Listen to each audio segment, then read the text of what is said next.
దిగరా కిందకి దిగరా చూడరా నా తలకు చూపిస్తాను చూడు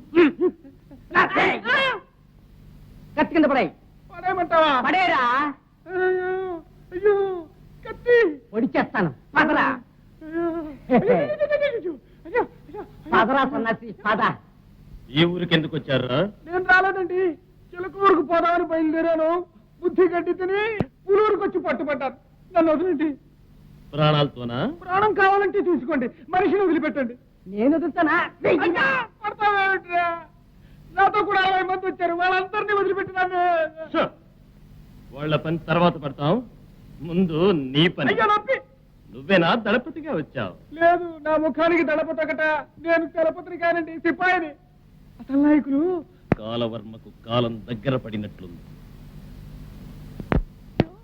చూద్దాం, వాడికి తగిన శాస్తి చేస్తాను. చెయ్యండి, దీన్ని ముందుగానే పోయి తెలియబరు. గురు దోపిడీ దొంగల్ని కట్టిపారేసి అందరినీ ఒకేసారి వద్దు, పెద్దవాళ్లను మర్యాద చేసి పంపించాలి. ఓ ఆ పని నేర్చుకుంటా గురు. శభాష్ డింగరి శభాష్. ఏమన్నావో ఏం విన్నానో, కన్నులతో మాట్లాడే భాషే వేరు. ఏదో మాయా చేసావయ్యా, మనసులతో పాటాడే రాగం వేరు. చిన్ని చిన్ని ఆసే సిరి వెన్నెల్లో నా పూసే, గుండెల్లో నీ ఊసే ఒక భాసే చేసే. గుచ్చే చూపుల్లోనా రవిచ్చే నవ్వుల్లోనా